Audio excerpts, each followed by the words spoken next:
Next, we're going to talk about the still face experiment. So we just talked about social referencing and the importance of nonverbal communication for babies. The still face experiment looks at parental affect. Remember, affect is how you express emotions. So watch the video and then we'll talk about it. So pause this lecture and go watch this still face experiment. So what I want you to think about is, what implications does this experiment have for attachment? If a parent isn't very expressive, is a child going to bond with that parent very well? What about postpartum depression? If a mother is depressed and not showing very much emotion toward her children, how is that going to affect the baby? What about parents? You all know people who just don't express emotions. Again, are those parents likely to have good bonds with their baby? So these are all things to think about. Babies use a lot of their parent expression to decide how they're going to feel.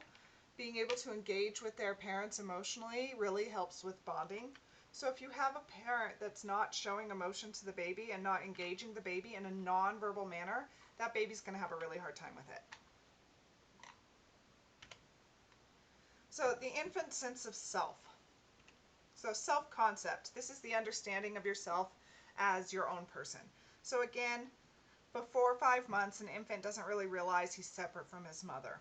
Until about 18 months, babies really don't have a sense of self at all. So I'm going to show you a couple of classic experiments meant to see if the baby has developed a sense of self. So again, please pause this lecture and go watch this. First is the mirror experiment that I've already told you about, where they put a dot on the baby's nose and see if baby responds. This next one's really funny. It's a shopping cart experiment. So they want to see if the baby is aware that its own body can be part of the puzzle. So these two experiments show, in theory, that children don't really have a sense of themselves until toddlerhood. There are probably a lot of cognitive factors involved as well as social ones. So we'll talk about how the development of self-concept and identity affect behavior when we talk about toddlers.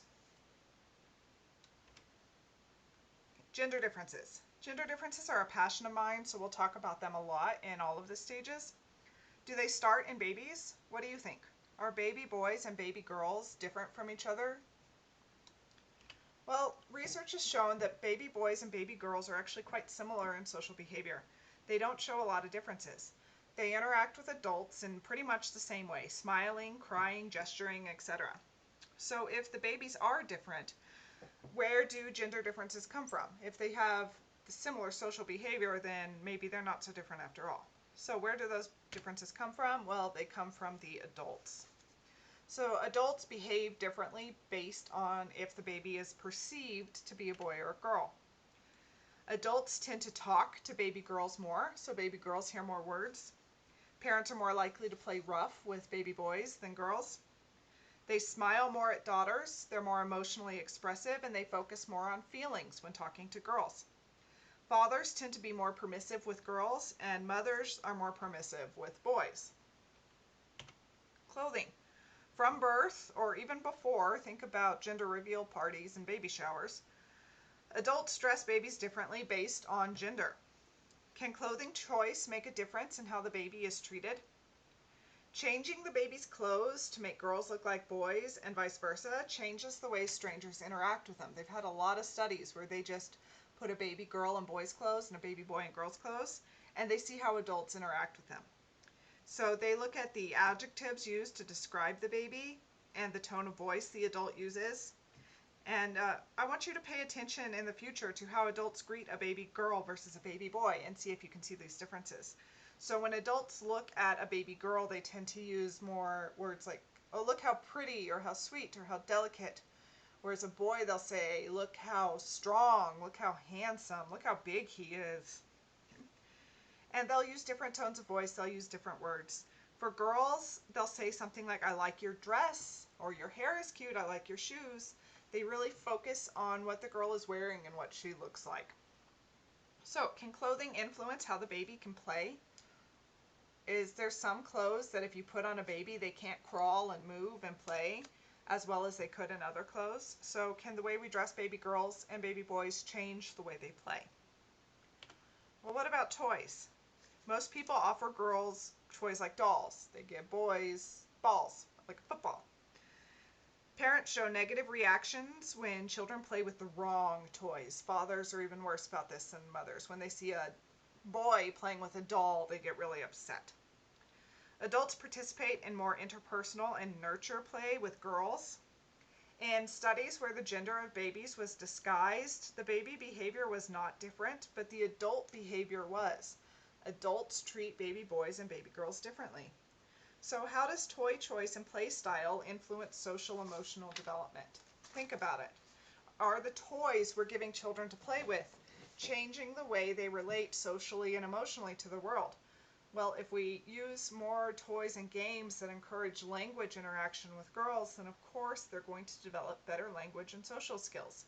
If we use toys that focus on nurturing and emotional development with girls, they're going to be better at those. With boys, if we use toys that are more independent and encourage more nonverbal play, then boys are going to develop socially in those ways. The toys we give children can influence their development. So I did a Google search for baby boys. Here are some of the first images that came up. See, the boys are wearing pretty practical, neutral clothing. These clothes would probably be pretty easy to roll around and play in, be rough. Now for baby girls, some of the first images I found.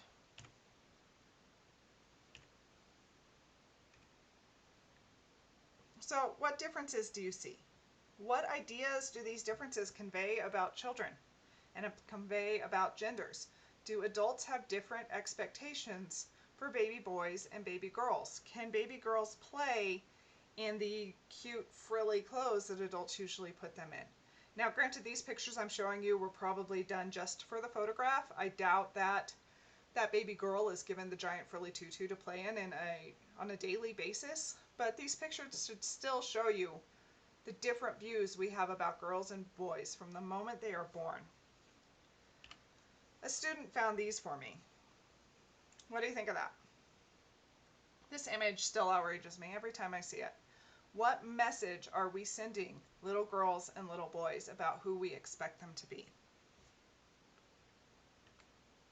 So I have a quest for you. Next time you're in a store or on a website that sells baby clothes, look at the girls' clothes versus the boys' clothes. Based on the clothes being offered, what values and ideas are they promoting? Do the messages differ for boys and girls? Email me with your observations and your thoughts for 10XP. Are we sending different messages to baby girls and baby boys? Look at colors, look at the words that are on them, look at the pictures that are on them. See what images we're trying to convey. So here's a discussion that I will post on Blackboard. How do the differences in the way adults treat infants affect the social development of boys versus girls? So I look forward to hearing what you think. And then how do different cultures treat baby boys and girls differently? Is there a cultural difference? So that's all I have for social emotional development. If you have any questions, please post them on Blackboard.